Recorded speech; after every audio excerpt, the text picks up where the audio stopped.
Today, I wanted to talk about Disney Pixar's newest show, Win or Lose. It is an animated show that came out this year, and it focuses on a co-ed youth softball team called the Pickles.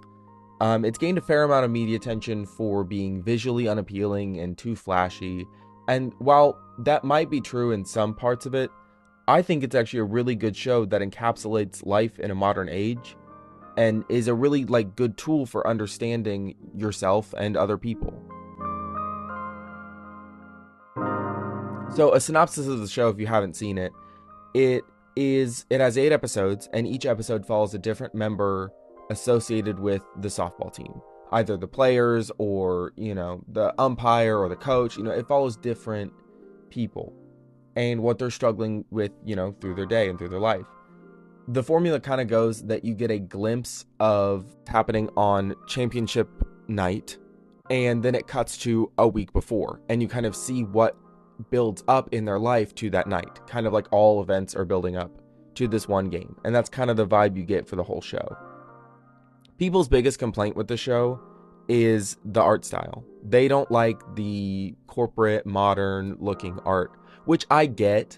I do get it. It's not my favorite either. But the show is not visually unappealing. Maybe the art style you don't like, but the show actually does visualization really well. So it is animated in that modern corporate art style, but the thing about that is it's a trend. All new media and everything follows a trend. It follows what's current in the moment. So of course your new show is going to come out in this modern corporate style. And it's not like trends haven't been around forever.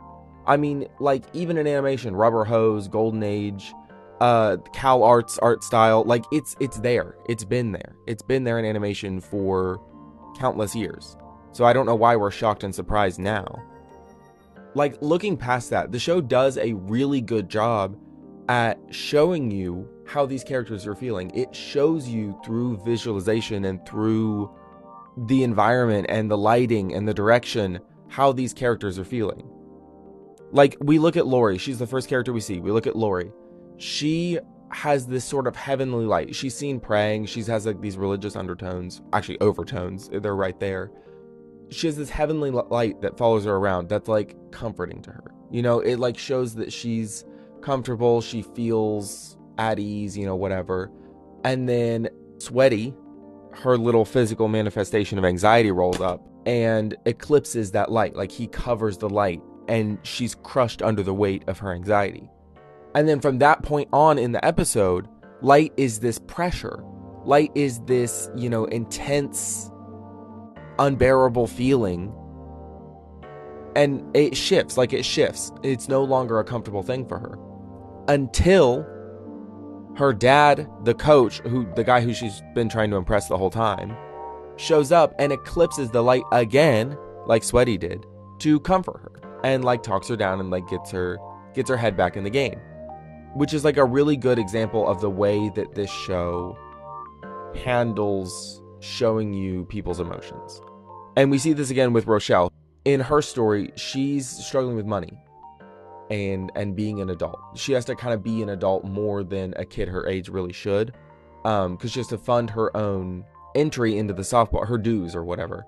Her story starts, we see this, and then she has to be an adult again because her mom is busy, and she's informed that dues are going up $600, which is a lot for a kid her age even to comprehend. And this immediate stress of oh no, I'm in over my head, shows in that this gravity shift where the world around her starts to kind of shift and she loses her grip on it. And a softball loses, its gravity, floats up in the air, and the stitching comes apart, which is a visualization of her world. Her dreams of being in softball are falling apart, literally, right there. And we see this again later when she's in the car with her mom and she feels like her mom has made a poor financial decision. We see this and we see her whole world at this point starts to come crashing down. She's there's no way I'll ever make all this money to be in the softball team. And her world literally falls apart. And then when we get to Vanessa's episode, we see the end of her story, because her story actually ends on kind of a cliffhanger. She's lost. She's in the city. She doesn't know where she is. She doesn't have her phone. She doesn't have, any way to contact anyone except for one phone call. She's made one phone call off a payphone and it's just ringing. Her mom's not picking up. So you don't know how her story ends until Vanessa's episode, which is later in the show.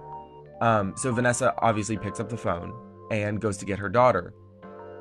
Rochelle is sitting on this curb, and at this point, her entire world, chunks of pavement are floating up in the air, completely distorted, until her mom pulls up and calls out to her. And then she runs through the debris, hugs her mom, and boom, everything's back down to the ground. And it's that feeling of she's overwhelmed, she's in over her head, she's experiencing things that no one her age should experience, so she feels like this is her whole everything that's falling apart, until she gets that comfort, until she confides in her mom, and then everything's going to be okay. And that's something I think the show does really well, is it shows you, it immerses you in their world and in their perspective of how they feel. Like, Lori feels this comfort, this heavenly light whenever things are going good, and she feels like she's in the dark whenever they aren't. Rochelle feels like she's got a handle on things, she's got a grip on it, she's an adult, until she slips up, or until, things don't go as planned, and then she feels like her world, the earth, is falling apart. And that's something I think this show just does really well, is they visually show you how characters are feeling. And this is present in other characters, but these are just my first two examples. But moving on from the ambient visual effects, I want to talk about the stylistic effects too. A lot of people say Win or Lose is too flashy, or too, brain rot, it moves at too fast of a pace. But most of that criticism comes from Vanessa's episode, which, we'll get into that. But there's this kind of thing that goes on in the show that I call character vision. Whenever a character is seeing things in their world that aren't actually there.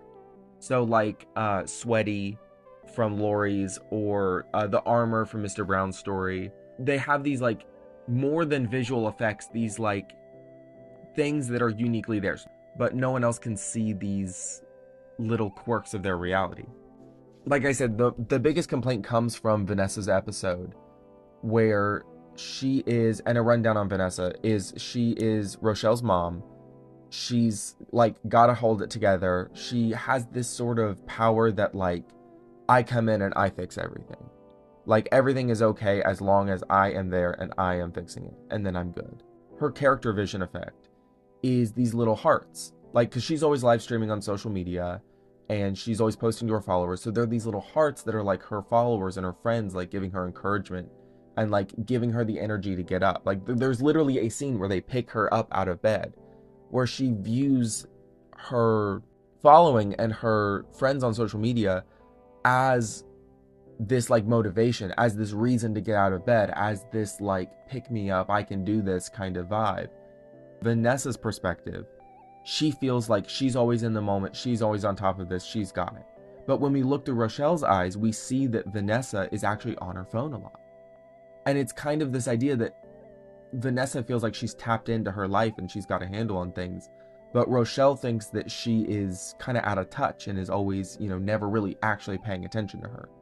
So it's this kind of discordant perspective thing that follows these two characters around. But the reason that, circling back, the reason that Vanessa, and I guess the other things, are kind of flashy, Vanessa more in particular, is because she's on her phone a lot. She's got that social media live streaming attitude. So of course her emotions are going to be pushy and jumpy, and there's going to be all these bright iconography, because that's what social media is. That's what it does.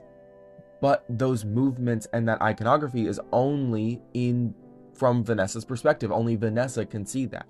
Everyone else just sees her being a normal person. It comes from that. Also, it's a kid's show.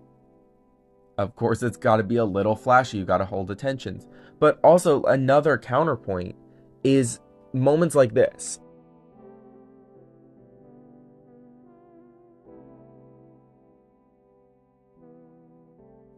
like shots like what I just showed you are not bright, flashy, and colorful. They are so like emotionally gut-wrenching and like desolate that it's like there's no way that you're talking about these shots. There's no way they're talking about these moments, because this show is so versatile in the way that it can kind of flip this. And even there's moments where like the shots are really dark and drab until the character starts to feel better and feel like they have a handle on things, and then they brighten up. It's this visual representation of how the characters are feeling. So of course, when the characters are feeling good and feeling positive, the shows are going to be bright, the shots are going to be bright and colorful.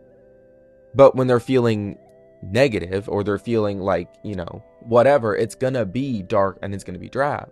I don't know. There's just like little moments in this show that it's like, if you're actually watching it and you're watching the whole shot, the landscape, the lighting, the everything, you see the care that was put into the show. You see the attention to detail and the reason why things are the way they are. I feel like saying that the show as a whole is flashy just because of certain moments isn't really fair. It, at least from most of the reason that I kind of flip-flop back and forth, the criticism from Vanessa's part is not really warranted, because it makes so much sense why she is the way she is. She's on her phone a lot. She's in that mindset. And if you've ever been around someone who is on their phone a lot, you get that feeling. But I'd say they're in their own world of like, positivity and everything. It's this kind of like two-sided, like you have to look at both perspectives to understand why she is the way she is. So like, I don't think it's really fair to criticize her, at least, on being flashy and colorful, because it makes so much sense for her character.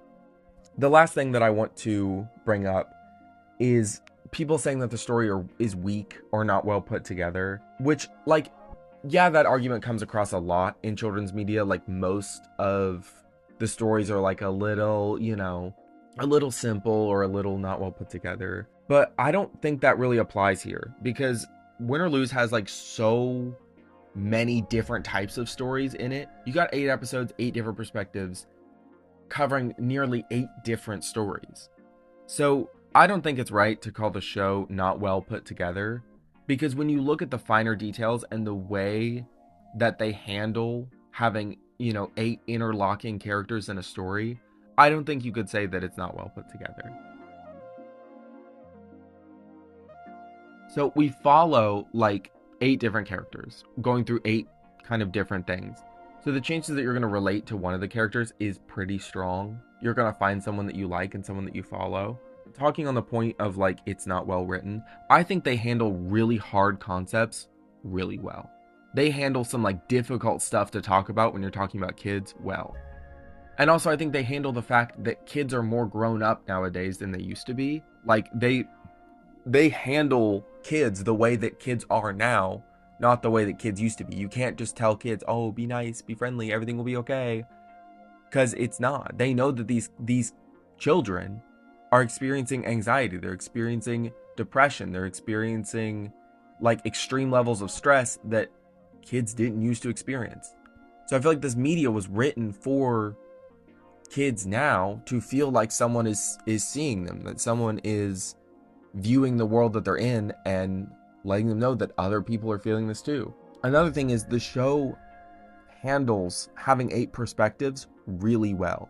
You see the way that these stories tie in together, these little nods to different bits of the story, and you see the perspectives of the characters. Going back to Vanessa and Rochelle, there's the moment where Rochelle makes the catch and gets the kid out, and that's game. She's celebrating. She looks up in the stands. She sees her mom on her phone. She just doesn't, she thinks she's on her phone, not paying attention, whatever. So she turns to her team for support. Her mom views herself in this live streaming world where she's blasting this moment to all of her followers and sharing it with all of her friends, and that she's cheering ecstatically for her daughter. We see that sort of disconnect where it's the same moment shot twice, but from 2 different perspectives. We also see this with Mr. Brown, where he sees himself as this cool, calm, and collected person. But then when we look through the kid's eyes, we see that he's actually kind of a big dork. And not everything, he views himself differently, and he views reality differently than everyone else. This is seen several other times in the show, and I keep kind of looping back to the same 4 characters. but I feel that for the purposes of this video, talking about those 4 characters is the best way. It shows off the show in the best light. I love the other character stories. I think there is so much to Kai's story alone. I could probably make a video alone about Kai's story, but for the criticisms of this video, those characters exemplify that to me. And I guess, closing thoughts here. I think Win or Lose is a really amazing show. Like, I saw it advertised and I thought, I don't know, maybe I'll catch it. And after watching the first episode, I was blown away. I was hooked so deep. It covers so much about the human experience and about, being honest and open and caring for those around you, as well as saying, hey, look through someone else's eyes. Look how it is for these people. It shows you these different characters that you can relate to a point where you get attached. And the show also has this amazing formula where it introduces you to the character struggling, and then it brings you back to a week before where you spend that week with the character getting attached and getting involved with this character just for them to shatter your heart at the end of every episode. Every time you get attached to a character, you watch them suffer at the end of the episode, and that's crazy. That's crazy. They bring it all back, at the end of the show in the last episode. But they really make you feel. And especially if you're someone like me who's receptive to, audio or music and lighting effects, like those really get to you, this show is incredible. This show is beautiful to watch. You see how these characters feel. That translates 1-to-1. Like, it is so gorgeous to watch. And even though, like, yes, the corporate art style is not my favorite, and some of the character designs are a little not my taste, the everything else of the show completely makes up for that. The backgrounds, the lighting, the music, the visuals, the story, all of that makes up for the fact that, like, yeah, maybe I don't adore the art style of the characters, but it is still such an amazing show. And honestly, I may make another video talking about some things that I didn't get to, because like I said, I got to 4 out of the 8 characters. I could totally make another video discussing what the other characters do well, which I didn't really get to in this video. But I think that Win or Lose is a beautiful representation of the struggles that we face in the modern world and modern life. But I hope that you can see it in the way that I see it, which is a really gorgeous piece of media. But I think that's going to be it. I thank you for watching. If you made it this far, that's really incredible, because I don't know how long this video is going to be. And if you have any pointers, or if you have any tips and tricks or things that I should do, please leave them in the comments below. If you want me to either talk about the other 4 characters or do something else entirely, let me know. I'm kind of open to anything right now. So, but I hope you enjoyed, and maybe I'll see you next time.